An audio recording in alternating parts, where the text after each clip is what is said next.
manger tous les jours, il faut manger. Il faut courir tous les jours, il faut courir. Il faut gagner tous les jours, il faut gagner. Il faut subir tous les jours, il faut subir. Il faut manger tous les jours, il faut manger. Il faut gagner tous les jours, il faut gagner. On va crever tous un jour, on va crever. Je veux t'aimer tous les jours, je veux t'aimer. Tous les jours, tous les jours, tous les jours. Tous les jours, tous les jours, tous les jours. Il faut manger tous les jours, il faut manger. Il faut courir tous les jours, il faut courir. Il faut gagner tous les jours, il faut gagner. Mieux vaut en rire tous les jours, mieux vaut en rire. Il faut tenir tous les jours, il faut tenir. Je veux t'aimer tous Boa les noite a jours, todos. je veux t'aimer. Bem-vindos a mais 3 graus de carequice, com os 3 carecas de costume. Não me interrompa, Sr. Pedro. Só disse hello. Não percebi, desculpa. Então, estamos aqui para falar de culinária. Já era a altura, não era? Era o que todos esperavam que nós falássemos desde o primeiro Ele é episódio. o mestre da culinária. Não, mas para quem não sabe, estamos a seguir não aquela famosa lista do André, quase os 10 trabalhos de Hércules, 12, os 12 temas de André, propostos por André Oliveira, mas uma sugestão, um comentário de um ouvinte do podcast. Eu, por acaso, imaginava este programa diferente, mas as nossas condições são miseráveis. E isto é mesmo verdade. Pedro Moura teve que reiniciar porque estávamos a pôr em causa que não íamos conseguir gravar este programa de todo hoje. E eu imaginava isto, nós a falarmos de BD, não necessariamente de BD e de culinária, mas como a fazer um prato qualquer, como um roça nos tachos, assim ao ar livre, íamos fazendo ali uma coisinha e tal. Pá, era mais giro. Não temos nada, não estamos aqui a ter sido uma coisinha miserável. Portanto, vamos só falar de culinária na banda desenhada. Não, Gabriel, e acima de tudo, ninguém tem dotes culinários aqui, não é? Não necessariamente. Não te admito, semana, Pedro, não te admito, peço desculpa. Nesse sentido, reiteramos, lá está, o pedido junto aos nossos ouvintes, espectadores, etc.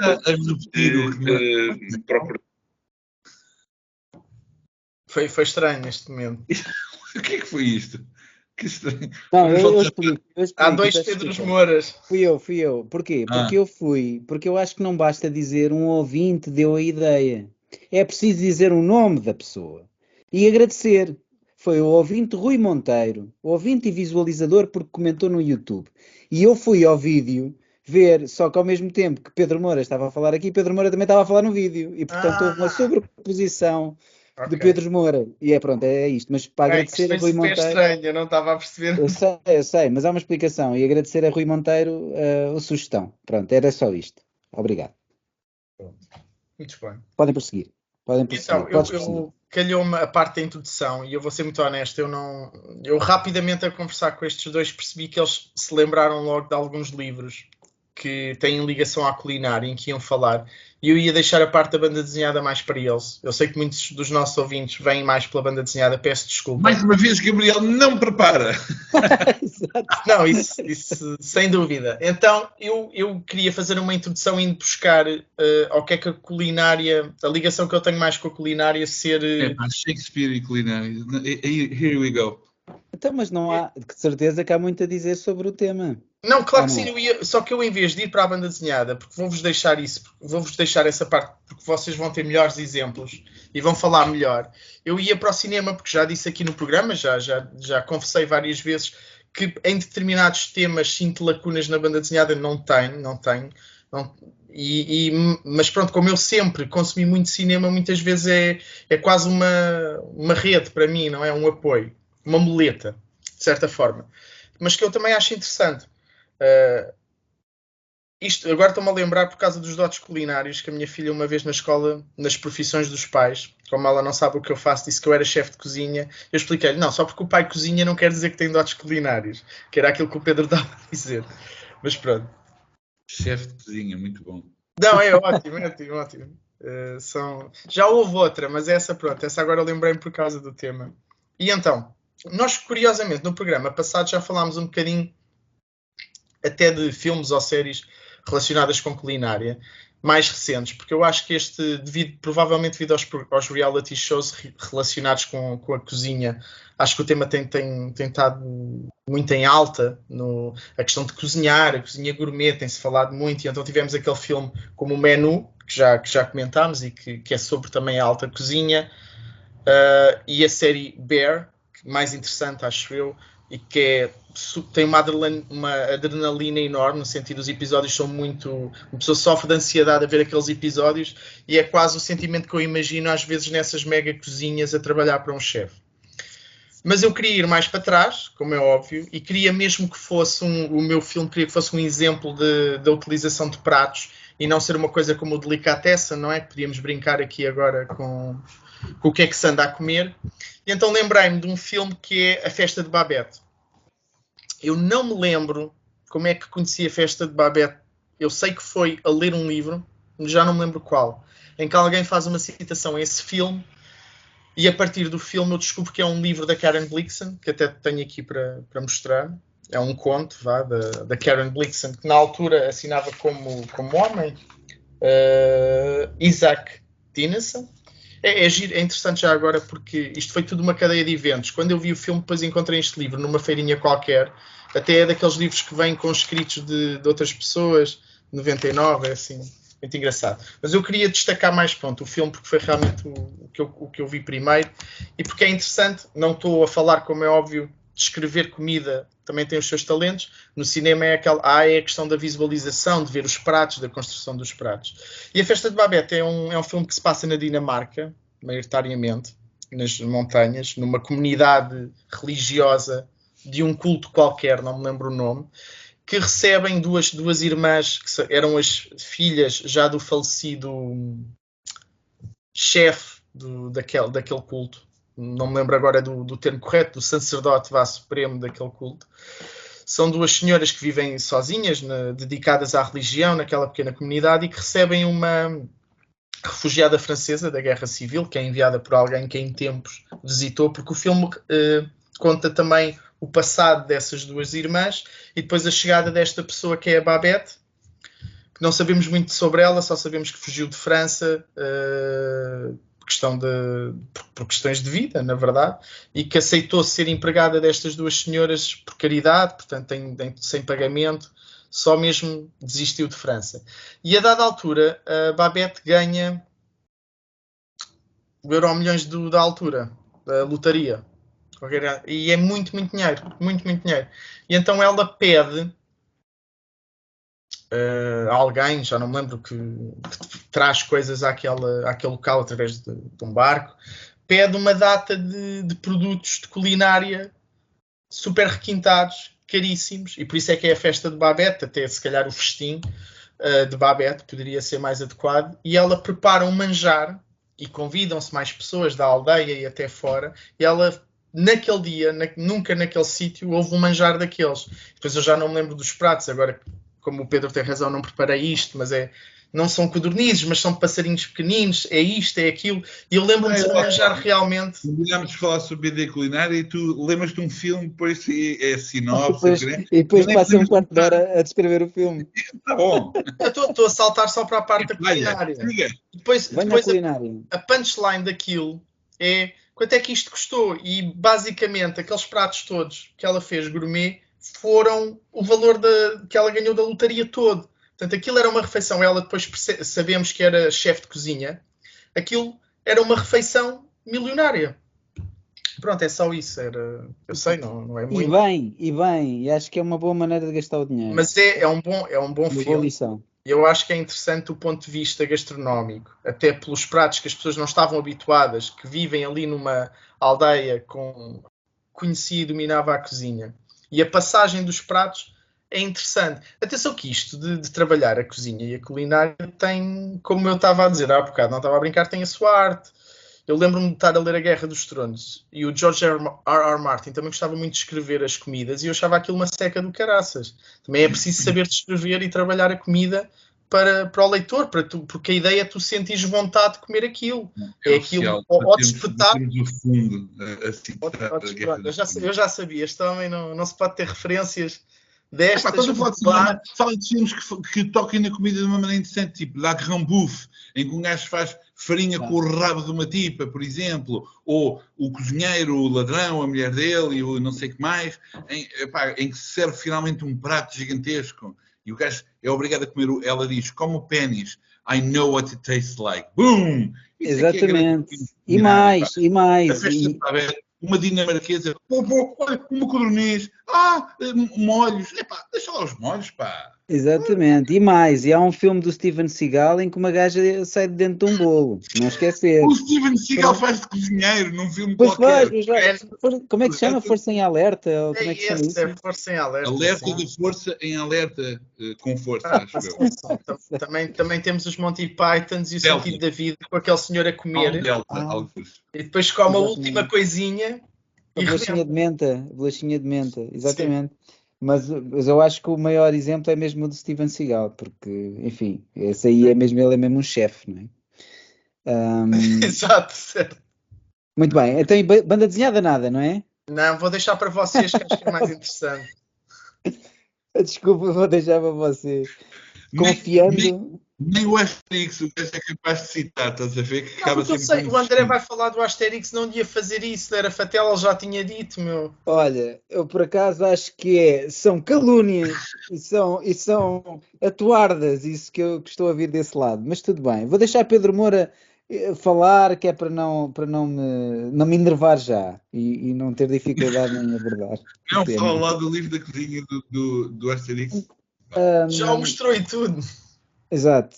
Pronto, enfim, vocês, é assim, o Gabriel tem a ideia, vai deixar a banda desenhada para nós, quando eu já disse várias vezes que eu tenho uma memória terrível, ou seja, eu até já li algumas coisas, mas eu esqueço de muitas das coisas que leio. Mas pronto, falando um bocado da presença da culinária, para já dar uma pequena introdução acerca da presença da culinária na minha própria vida. Ou seja, quando eu era miúdo, ainda antes de fazer histórias para a banda desenhada, houve uma fase em que eu fiz um caderno com receitas. O que era bastante estranho e perturbador, ter um puto de 7, 8 anos a apontar receitas obsessivamente num caderno. E aí já se via também a minha apetência para o copywriting, porque no final de cada receita eu fazia uma espécie de slogan para as várias receitas. Aquilo, no fundo, eu estava a preparar a idade adulta e ir morar sozinho, achando que me ia tornar autossuficiente, que foi uma coisa que nunca aconteceu. Ao mesmo tempo, também nunca aconteceu até hoje. Ao mesmo tempo, tive uma família cuja relação com a comida sempre foi uma relação pouco prazerosa, ou seja, não há grande prazer em cozinhar, não há aquilo que eu encontrei quando fui à casa do Pedro e ele está a cozinhar e não sei o quê, com este gozo de fazer as coisas, nunca houve em minha casa. Eu só para dar um exemplo, uma vez os meus pais foram de férias, eu fiquei 7 dias fechado, sozinho em casa, e a minha mãe deixou-me 14 tupperwares de carne assada para os 7 dias almoços e jantares todos os dias. E eu achei isso normal na altura. Portanto, a minha relação com a comida era essa, era uma espécie de ração. Ou seja, eu gosto de comer, mas é ração. Enfim, agora, passando para a parte realmente da banda desenhada. Enquanto autor, pronto, como a minha relação é tão estranha com a comida, enquanto autor eu nunca explorei muito essa temática. Digamos que a única maneira ou os únicos livros onde posso ter falado sobre comida há de ter sido nos livros que fiz com o Pedro Carvalho, não é? Nos Tiras do Baralho e nos Quarentugas, em que se calhar é muito sobre canibalismo, provavelmente mais sobre canibalismo do que propriamente sobre culinária em geral.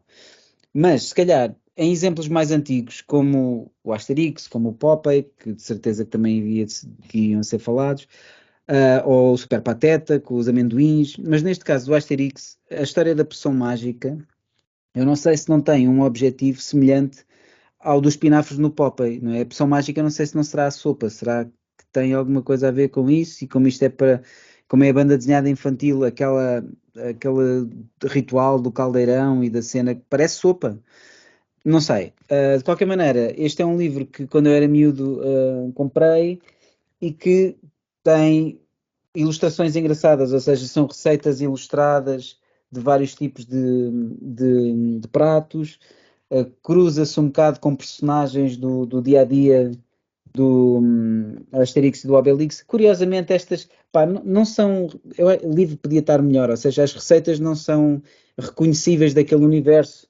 Temos tipo tomates recheados, são coisas que nós não vemos, não são tipo de receitas que nós imaginemos na mesa do banquete dos Onde é que está o gauleses. javali? O bom javali.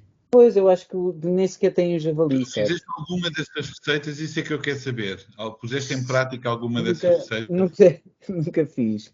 Nunca fiz. Só achei curioso, até porque as receitas são muito fraquinhas, mas achei curioso, ou seja, o universo dos gauleses é um universo onde se explora muito a parte das comidas, não só também por causa depois dos vários países que eles visitam.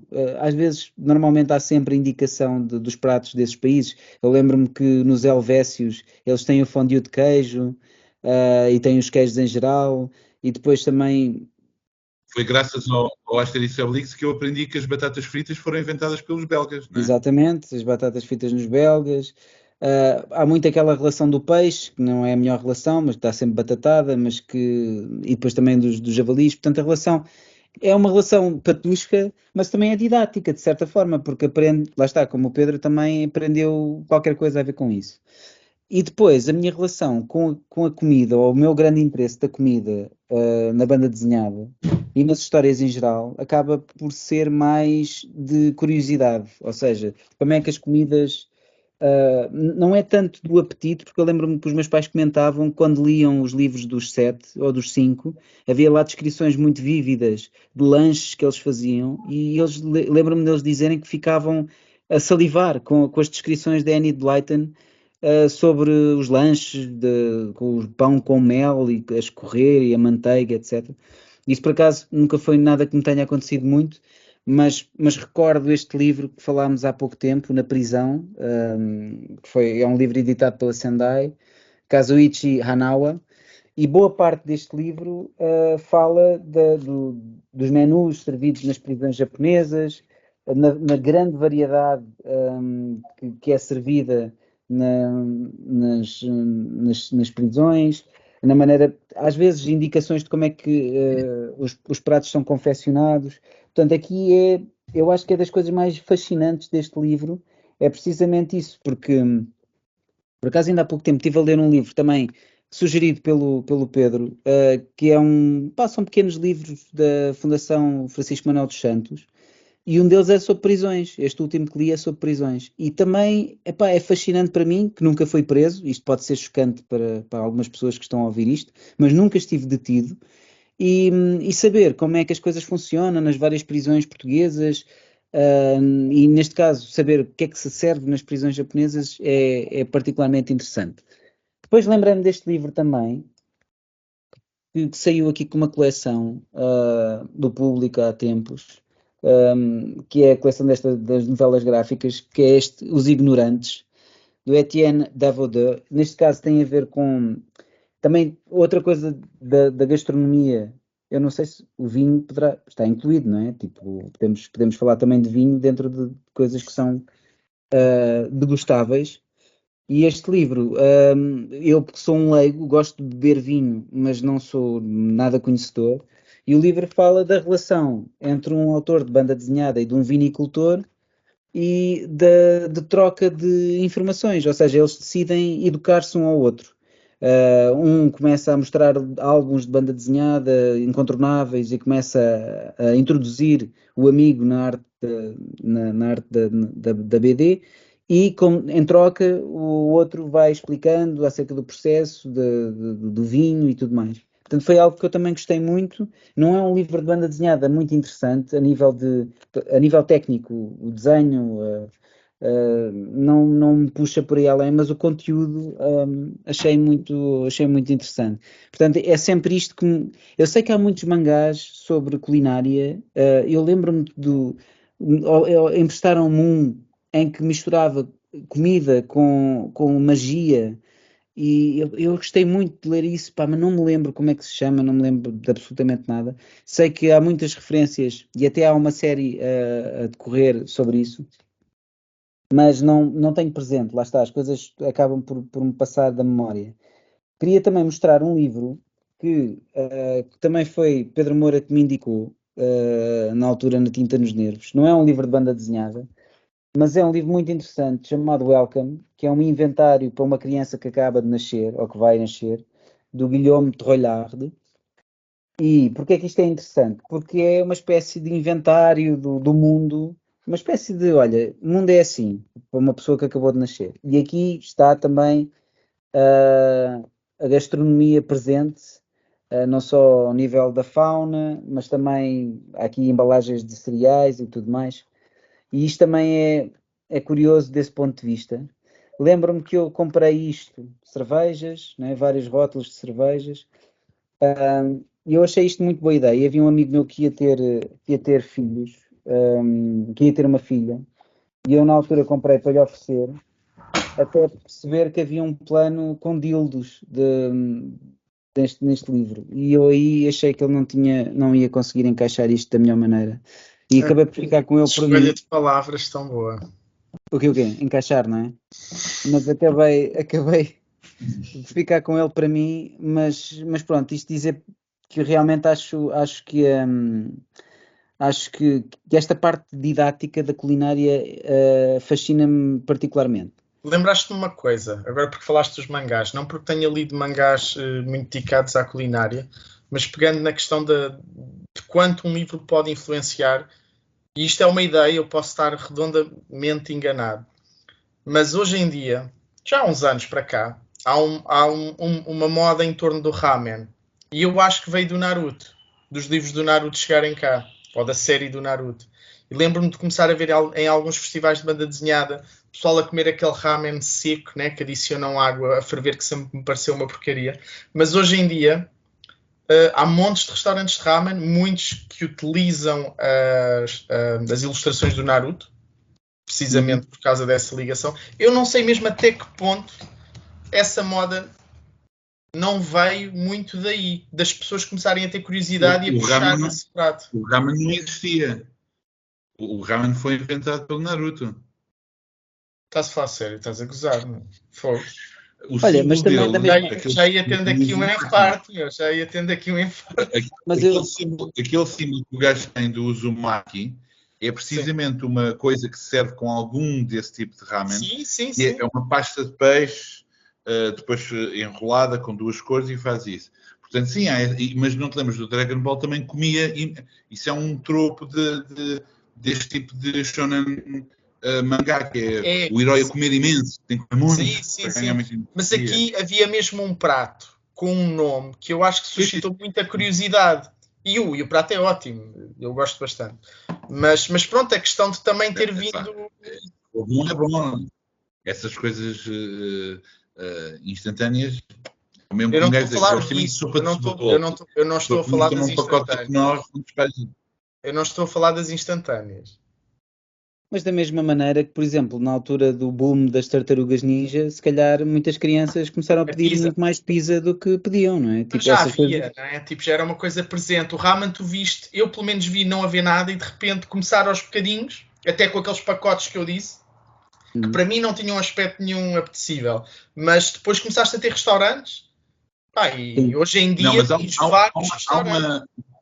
Há uma aliança comercial, por exemplo, eu já vi uma editora de mangá em Portugal a aliar-se com uma publicidade precisamente de pacotes de ramen instantâneos.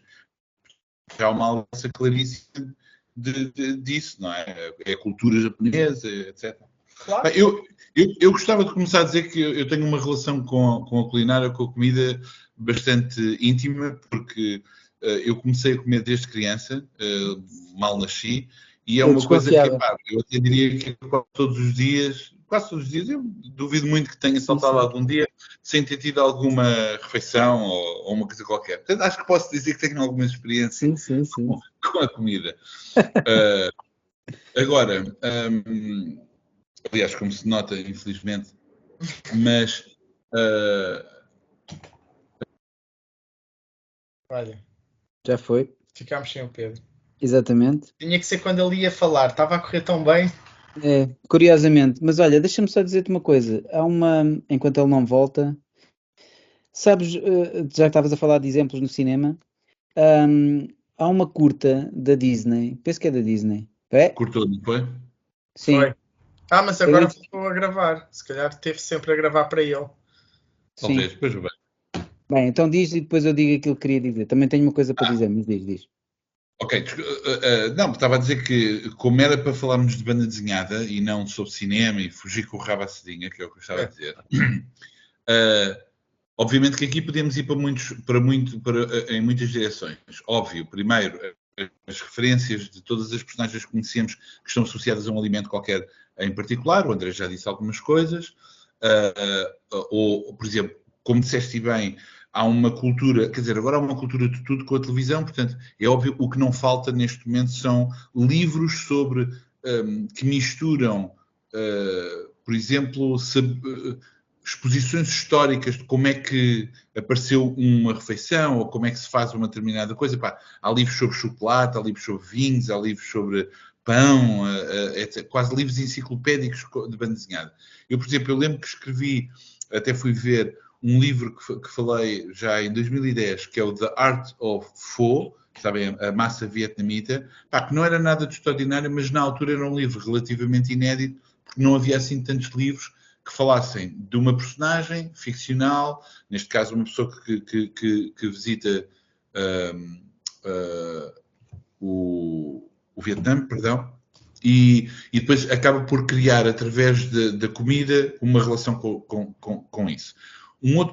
Ou seja, interessa mais aqueles livros que tornam a comida, digamos assim, uma culinária, uma refeição, em coisas que têm a ver, por exemplo, muito importante, quando se está a falar de uma cultura em particular, uma descoberta de identidade. Por exemplo, muito tipicamente, alguém que cresce afastado da sua cultura e, de repente, na idade adulta, redescobre a culinária da mãe, do país de onde vem, etc.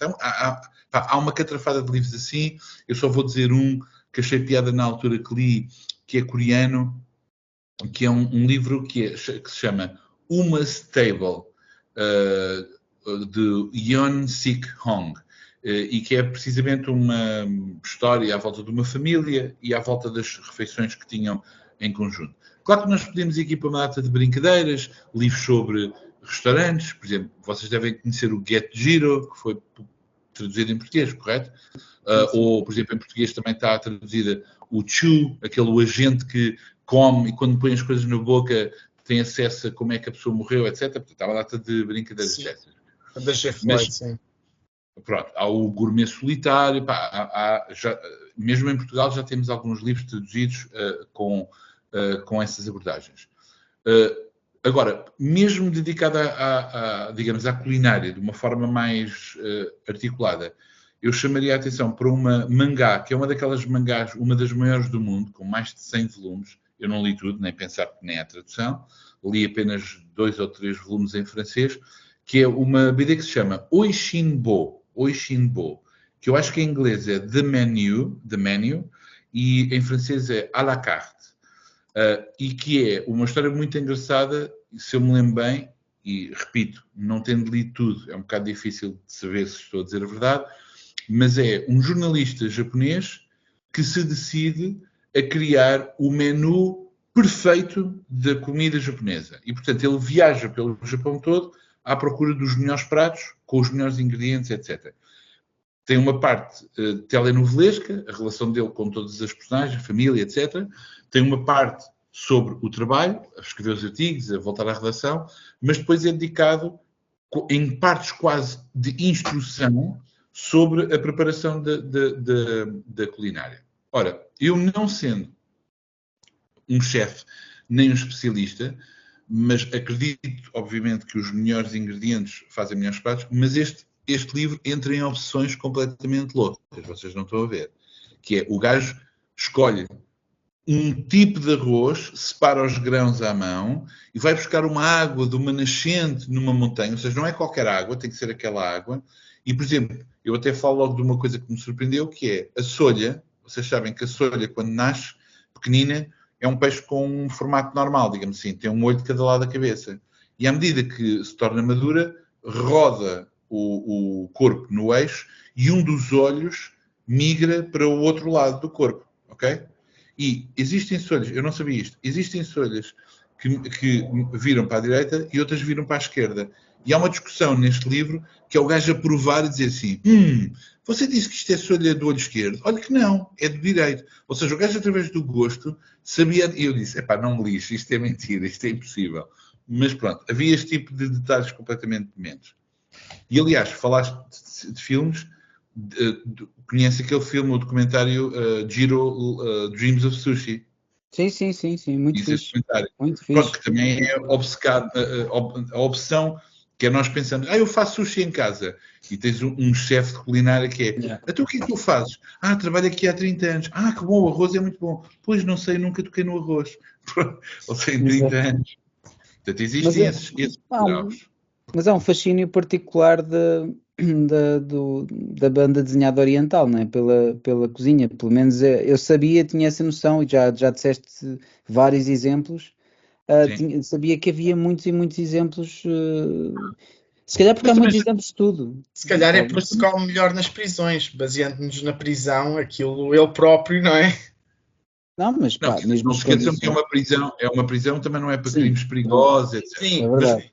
Mas lá está, é essa a ideia, isso é que eu acho piada, é quando a comida é transformada, ou como por exemplo no Marcel Proust, como toda a gente sabe, em que um gosto transporta a pessoa para a sua infância, ou uma refeição torna-se um momento em que as pessoas estão juntas. Mas tens razão, aí entramos no campo da memória, mas não deixa de ser comida, realmente podia ser discutido, sim. Não, porque a comida tens razão, não é uma coisa sensorial e é uma coisa emotiva, não é? Aliás, todos vocês sabem que a cerveja, por exemplo, fresca, não é uma boa bebida para matar a sede, pois não, porque ela não vai repor os líquidos. Agora, toda a gente sabe que uma cerveja fresca é a coisa mais maravilhosa que há quando está frio.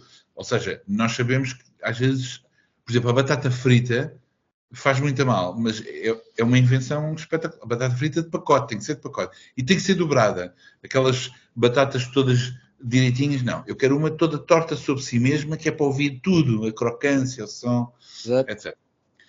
Agora voltando um pouquinho para... A batata frita é sempre um clássico. É daquelas coisas, ainda outro dia estávamos a falar, eu acho que é a grande cena que todos os miúdos gostam. Tipo, normalmente tens miúdos que dizem não gosto deste doce, ou não gosto deste chocolate, ou não sei o quê. Mas a batata frita costuma ser sucesso. Mas porquê?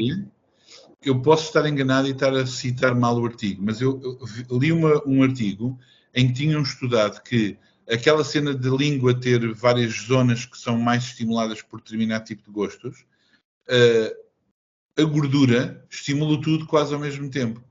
Portanto, a gordura é como se fosse um super sabor. Por isso é que o gajo começa a comer esse tipo de salgados gordurosos e é fantástico. É muito difícil resistir a isso. Eu, pelo menos, não consigo resistir. E eu, para tornar esta conversa ainda mais sofisticada, deixa-me dizer-vos que no outro dia fui a uma Glude e comprei Reese's Buttercup, aqueles, como é que é? O que é uma Glude? O que é Glude? Desculpa. É uma loja é umas mercearias com produtos do mundo inteiro. Aqueles Reese's Peanut Butter Cups, sabem, os chocolates que há com manteiga amendoim lá dentro, mas tinha batata frita lá dentro, ou seja, era estes bombons, não é? E lá dentro havia recheio de batata frita. Isso parece bem estranho. Era muito agradável, Só uma coisa, não sei, já que estamos a falar também de referências de cinema, há uma curta da Disney que eu acho muito interessante, porque mistura estas referências da culinária com algo muito mais profundo, porque há uma relação emotiva, não é? Já sei o que é que vais dizer. Bau! É isso mesmo. É isso. É muito, muito fixe, pá. Isso chega a ser... Isso é Pixar, o Bau, não é? É Pixar, talvez. Acho sim. eu. Eu também não faço assim uma distinção tão grande. Será Disney também, não é por aí. Mas lá está, é uma senhora oriental que faz os bao e pronto, e a relação dela com o filho e a relação dela com a cozinha é algo que se cruza e é muito interessante essa abordagem e explorar essa ligação emocional que há com a pessoa e com o prato que está a fazer. É uma espécie de alquimia também, não é? Esse talvez seja um dos exemplos. Claro que o mais direto é, se calhar, da cultura popular mais recente, é falar-se no Ratatouille, além dos exemplos que vocês deram. Mas o Ratatouille que tem aquela viagem ao passado, não é? Isso é roubadíssimo ao Proust. Isso é mesmo, isso sim, é sim, Proust. sim, claro, pronto, mas esta aqui é engraçado para ser uma curta e algo tão pequenino, mas é tão poderoso nessa referência da ligação entre a mãe e a filha. Olha, tu estavas a dizer que não puseste nunca a comida na tua vida, mas pensa lá bem, porque, por exemplo, eu não me estou a lembrar nem estive a reler o teu trabalho, estou a pensar nas coisas, mas, por exemplo, nos meus trabalhos, eu estive a tentar ver na Caixa e, por exemplo, eu tenho 3 histórias que utilizam a comida mais ou menos de maneiras diferentes. Uma delas é uma história de ficção científica em que basicamente é num futuro, isto não é propriamente original, mas é uma tradutora alienígena e a maneira como ela entra em contacto, ela especializou-se numa tradução que é feita através de ingerir alimentos, ou seja, ela partilha alimentos com esses seres e então tem acesso aos centros linguísticos e consegue falar com eles. Isto foi antes do Arrival, hein? E antes de ler o conto. Mas também não é assim tão sofisticado, como é óbvio. Mas depois ela, no fim, quando ela prova um dos frutos, recorda-lhe o sabor que a avó lhe dava quando cortava as nésperas para ela.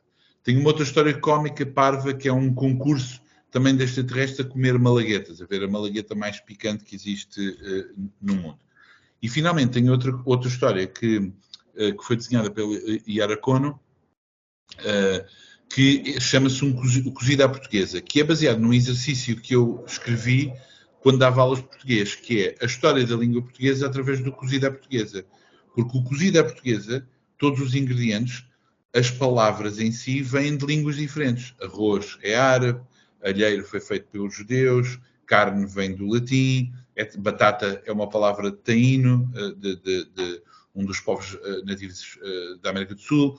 Portanto, o cozido à portuguesa, e então a história é uma mesa enorme em que as pessoas estão a servir cozido à portuguesa, mas quem traz cada ingrediente são as pessoas de cada uma destas culturas, juntando-se numa... Mas olha que eu posso estar enganado, mas eu tenho a ideia que a história da alheira é um bocadinho mais complexa. Mística, é capaz de ser... Não, porque tenho ideia, posso estar completamente ao lado, mas tinha ideia que a comunidade judaica fazia alheiras com carne de galinha em vez de ser carne de porco, para enganar, a parecer que estavam... Sim, também já li isso. Espera, mas isso é que é o mito. Achas mesmo que porque isso é o mito. Então é o mito, pronto, é o mito. E depois diziam, isso tem carne de porco. Tem. E o José dizia, mas isto sabe a galinha. Não, é porco. Mas tem muito colorau. Deve ser por isso. Isso é um mito, obviamente. Quer dizer, é um prato que existe. Mas olha, curioso de falar sobre isso. Era um bom mito. Eu estou a criar um novo projeto, acho que posso dizer que está em curso, e precisamente toca a cultura judaica, e temos cenas sobre comida que são mesmo importantes, porque ele teve a investigar, por isso é que sabe. Não é isso. É porque a comida, de facto, pode ser uma coisa que transmite mesmo, por exemplo, uma parte da identidade cultural ou o convívio das pessoas. E eu tenho sempre comida, por exemplo, nos regressos, há 2 momentos em que ela está a comer, por exemplo. É também uma boa maneira de, quando temos um diálogo entre 2 personagens e não há nada de interessante para mostrá-las a fazer, se não houver uma ação, é interessante pô-las a comer. O Adrian Tominé, por exemplo, faz isso muito, que é as pessoas a comer um hambúrguer ou a falar ou estão a ver uma coisa e mostra isso enquanto estão aos diálogos. E no livro com o João Sequeira, no livro com o João Sequeira, por exemplo, a personagem principal não comer nem beber é uma coisa muito importante. Por exemplo, quem ler esse livro e tiver as referências, porque aquilo é tudo referências clássicas, são coisas de mitos gregos, etc., saberá porque é que ela não quer ou porque é que ela não pode comer. Eu não me digas que estamos a falar do como flutuam as pedras. Sim. Eu sei, eu estou a brincar. Eu li todas as cenas, em todos os livros, por acaso, de vez em quando tento pôr uma coisa de comida, não de uma forma... Nunca explorei mesmo uma coisa sobre comida, porque também seria outra coisa, mas a comida está lá sempre numa cena ou outra, tem importância. Por acaso, agora estavas-me a falar, e a minha falta de memória também se estende um bocado ao meu trabalho, mas...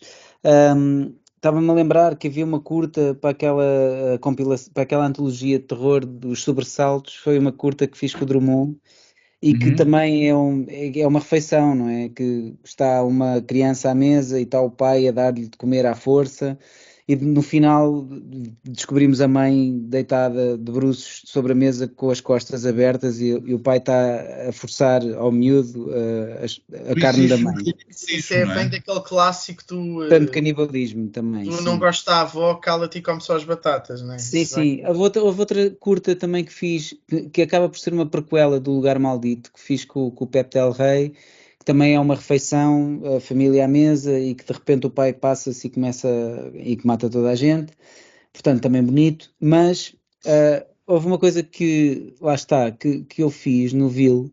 Utilizei a comida em que ele está sentado com a parreirinha a conversar e o Diogo Alves já está a discorrer sobre a importância da vida humana e a morte, o facto de nós, o poder que faz do humano poder exercer, poder terminar a vida. Enquanto ele está com esta conversa, estamos a ver shots de alguém a cortar um peixe e a preparar um peixe para uma refeição. E este esquartejamento de um corpo enquanto estamos a ouvir falar sobre outras coisas fez-me sentido para reforçar o fascínio que ele estava a começar a ter sobre esta capacidade de um ser humano ter uma intervenção sobre o outro. Pronto, foi uma utilização, foi apenas um recurso, nem sequer é super original, mas foi um recurso da culinária para reforçar um discurso que não tinha absolutamente nada a ver com isso. Mas assim de repente não me lembro de muito mais. Acho que foi sempre no negativo. Eu acho que faltou só dizermos aqui uma coisa, quer dizer, dá de ter faltado mais, mas já tivemos aqui muitos exemplos da forma como a comida pode ser usada para uma narrativa, não é? Mesmo a questão da Madalena que estavas a falar do Proust, porque é um exemplo fácil, que é puxar a memória, como há cheiros que puxam a memória, de repente ele come a Madalena e a cabeça dele vai para o passado. Nós também... Mas espera lá, isso agora pode ser visto como uma coisa banal, mas nós não podemos esquecer que esse gesto inaugural do Proust é absolutamente assombroso. Ou seja, é fácil para nós agora dizer está bem, isso percebo. Pois, não, de todo isso. O Proust que ofereceu e depois as pessoas utilizam como uma metáfora fácil, mas não é nada fácil. Não. Eu queria dizer que é um exemplo fácil de explicar agora, dizer a comida a ser...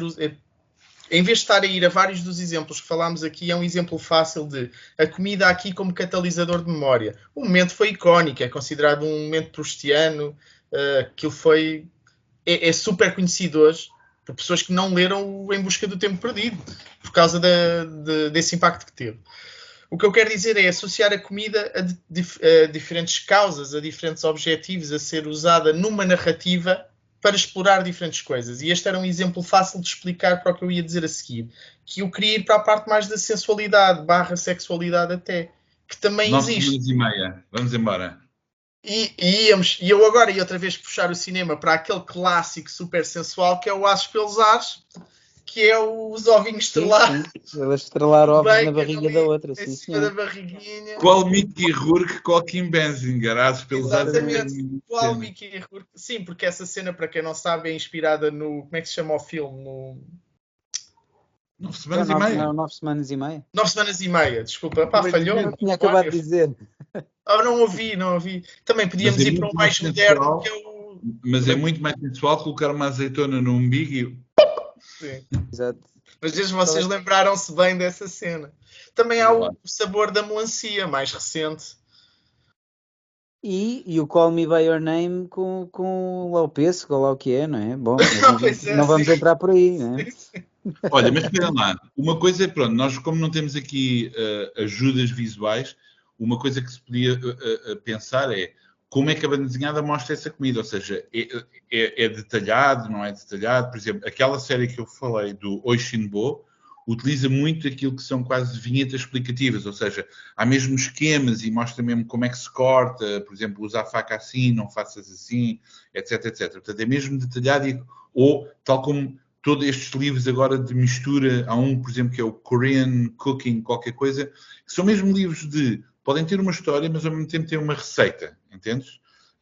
E há muitos livros sobre jovens, há um que li há pouco tempo, agora não me recordo do título, mas é um grupo de jovens que se juntam em casa umas das outras e fazem bolos e coisinhas, e lá está, tem a ver com esta coisa de convívio, de criar uma pequena comunidade de amigas, sempre à volta de lanches e de almoços, etc, etc.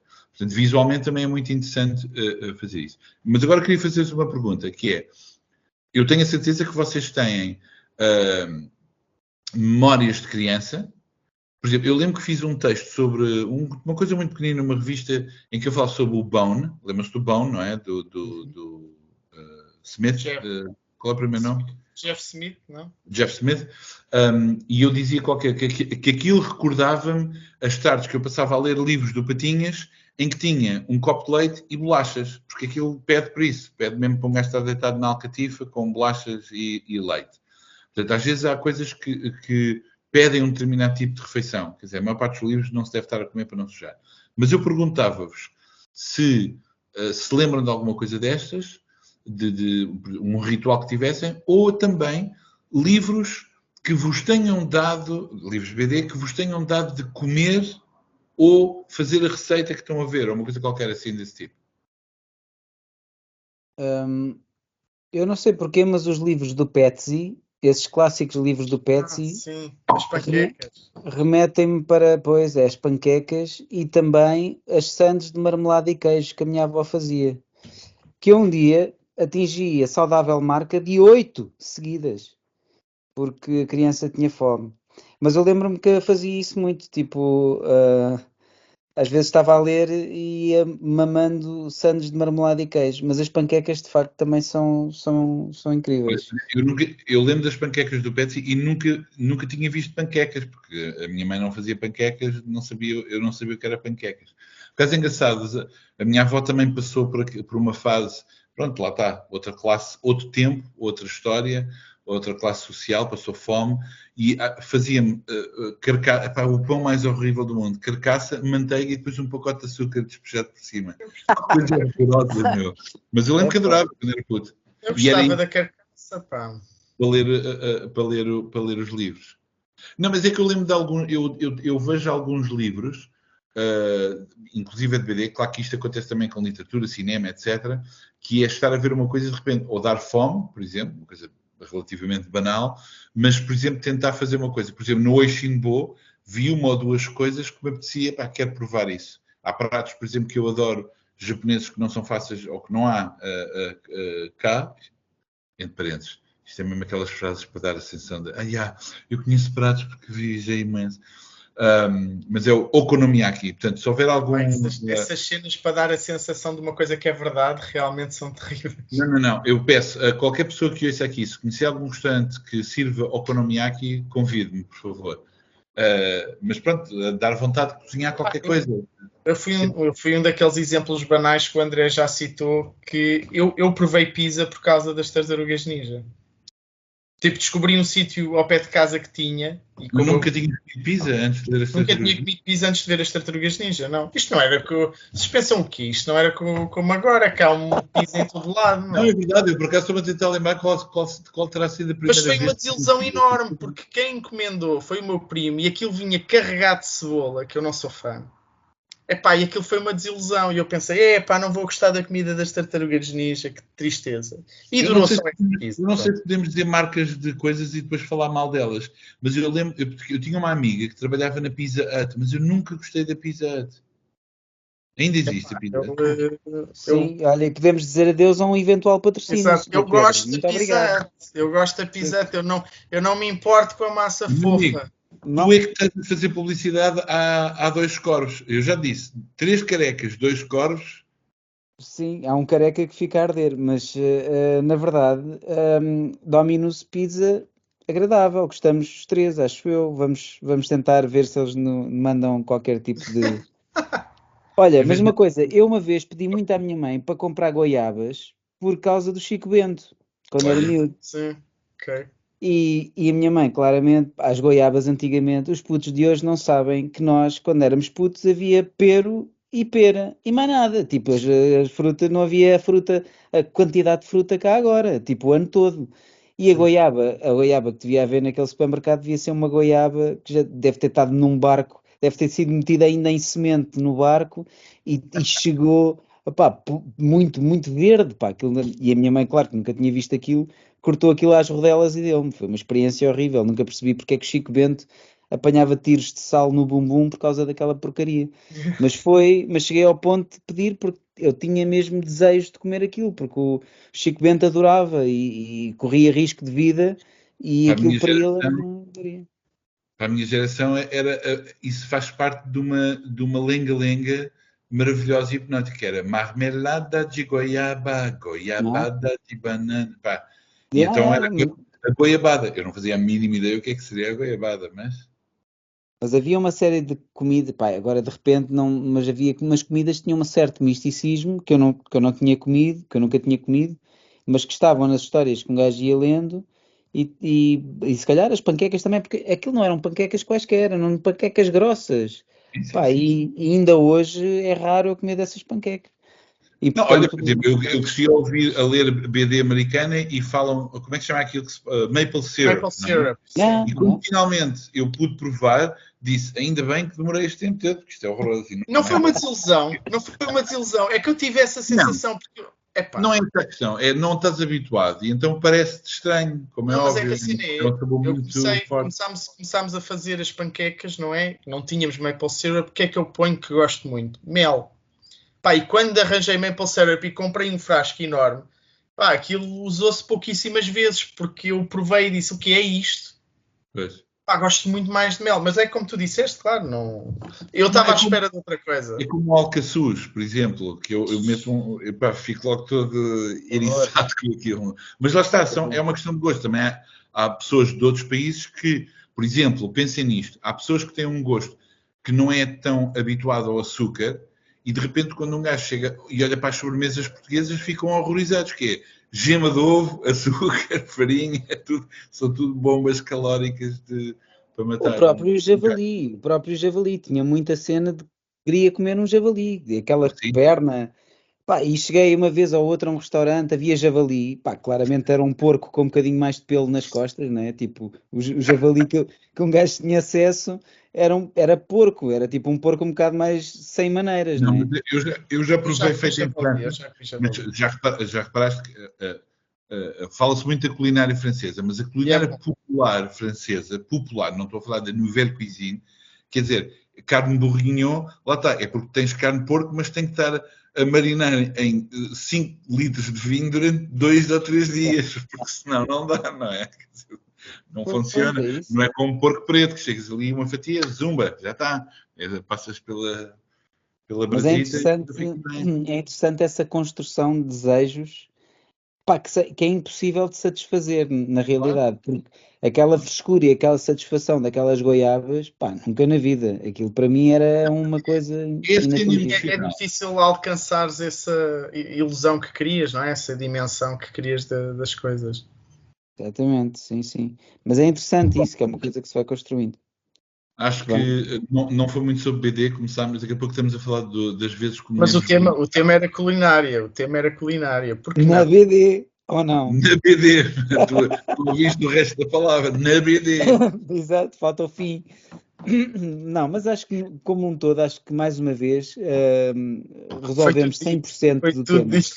100%, discutimos tudo o que havia para discutir, mais uma vez. Acho que não deixámos nada por falar.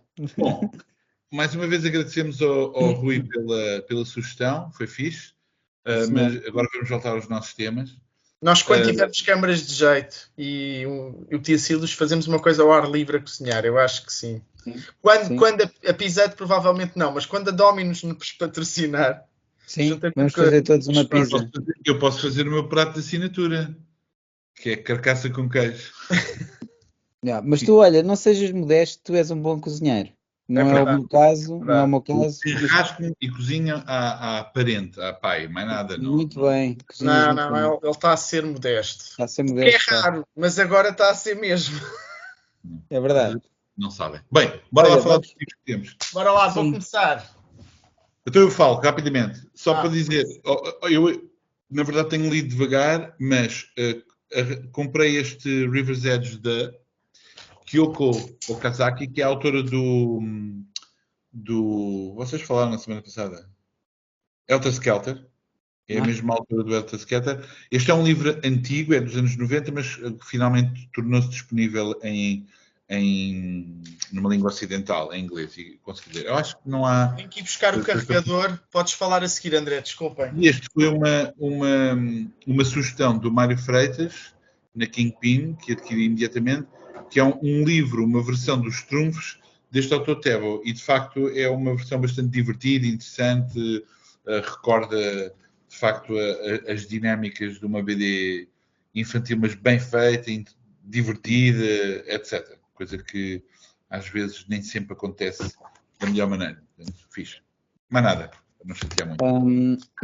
Eu estou aqui com um hábito um bocadinho terrível, que é emprestar os livros assim que acabo de os ler. E, portanto, neste momento já tenho uma lista até bastante extensa de livros que tenho emprestados.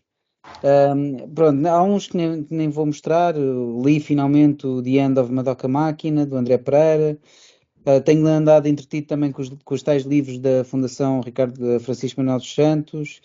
E li também, pronto, isto também não é banda desenhada, mas gostei muito do livro do Rui Cardoso Martins com o João Sequeira. E então, principalmente da escrita do Rui Cardoso Martins, e fui ler um livro dele, E Se Eu Gostasse Muito de Morrer. Mas pronto, nada disto é banda desenhada.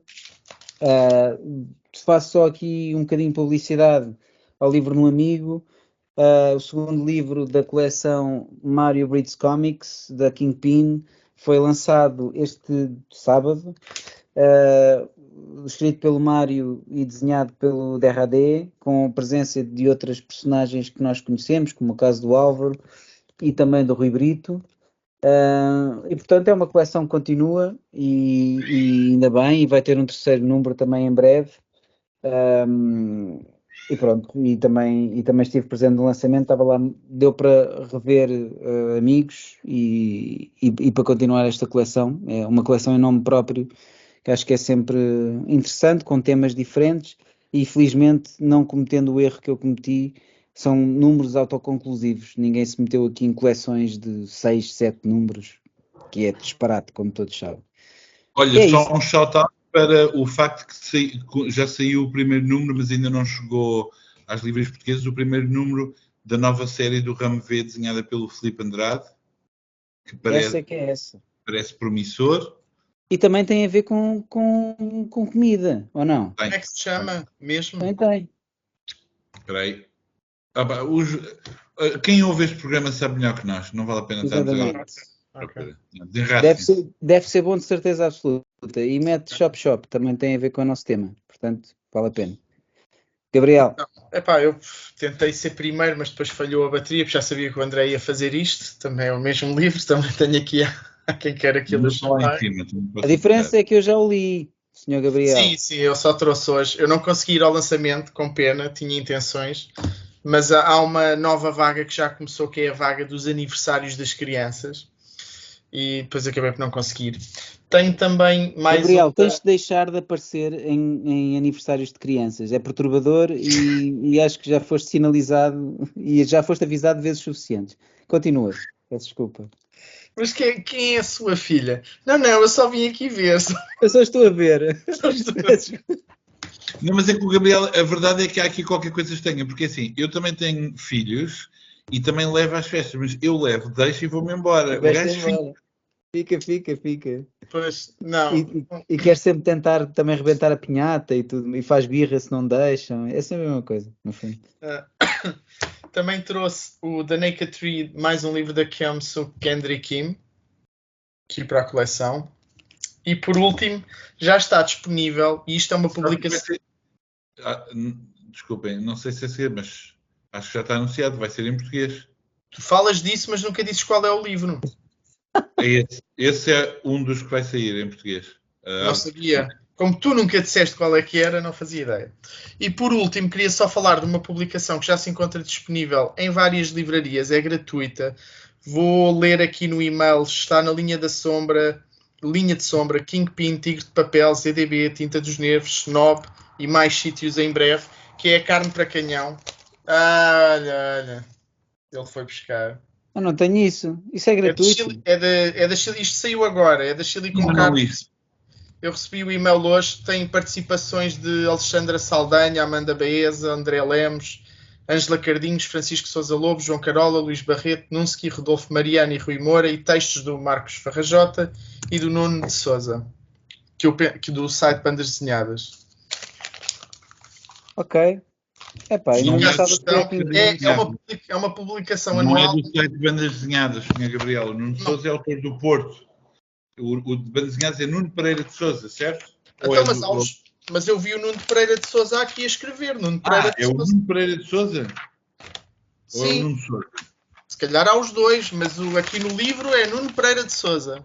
Mas no e-mail só vinha Nuno de Sousa. Eu achei que era o mesmo. Desculpa, ok. Bom, pode ser que tenham os dois. Nuno Pereira de Sousa e o outro Nuno de Sousa. Sim. Eu só queria salientar para os ouvintes que é uma publicação gratuita e, ao que tudo indica, anual. Pronto. Muito bem. Então, e agora? O próximo episódio vai ser... o anfitrião vai ser Pedro Moura, não é? Daqui a 2 semanas. E qual é que será o tema? Já está escolhido? Sim, claro. Podemos levantar o véu? Podemos dizer da lista fornecida? Não discutimos sobre isso. Queres apontar? Ele é tramado. Isso vai ser discutido, mas garantidamente, como dissemos, estamos a cumprir. 2 semanas depois do último episódio estamos a gravar um novo episódio e vamos tentar fazer a mesma coisa com um novo tema de uma lista incrível. Com estas preparações do Gabriel é muito fácil. Olha um filme, e agora vou estar aqui. Escreve o tema, vai ao IMDb. Não, é engraçado porque ele diz o título do filme e depois vês a luz do ecrã refletida na cara dele, que é ele a ler a página de IMDb. Portanto, um filme. Eu até mostrei o livro. Eu até mostrei que tenho o livro. Portanto, a ligação que eu tenho com este filme é um bocadinho maior e estava só a contar um bocadinho da história, porque vem de um livro que cita o filme e do filme vou para o livro. Pá, vocês são tramados. Olha, se o livro fosse de banda desenhada... Gabriel, desculpa lá. Assim, há um livro de banda desenhada sobre a Karen Blixen, editado salvo pela Gabriel, mas espera lá. Gabriel, peraí, mas tu não disseste que o filme, isso é mais importante, foi produzido pelo Just Betzer, Bo Christensen e Benny Kurtzen, feito em 1987 e financiado pelo Danish Film Institute, não é? Sim. E portanto, este filme, mas foi em 1971, acho que mais importante que isso é dizer quem é o realizador. Quem é o diretor de fotografia? O realizador. Diz lá o nome do realizador. O realizador deste filme? Tu não sabes quem é o realizador deste filme? Sei. É o Gabriel Axel. Estás a brincar? Era o nome que eu usava na altura, não, vá. O Gabriel Axel, que nasceu em 18 de abril de 1918 e morreu em fevereiro de 2014. Sim, acho que o último filme dele foi tipo aí de 2001. Sim, foi, 2001. E eu não estou a ler no Google, eu não estou a ler no IMDb, ok? Não há nada. Eu também não. Exato. O último filme dele foi o Leila, em 2001. É esse mesmo. Olha, mas independentemente de termos IMDBs e listas, se quiserem fazer como o Rui e tiverem alguma sugestão e quiserem dar, como veem, nós cumprimos. Ou tentamos. Cumprimos. Chat GPT para quê? Se um gajo basta ler a Wikipédia em voz alta, não é preciso nada. Exatamente. Porque não?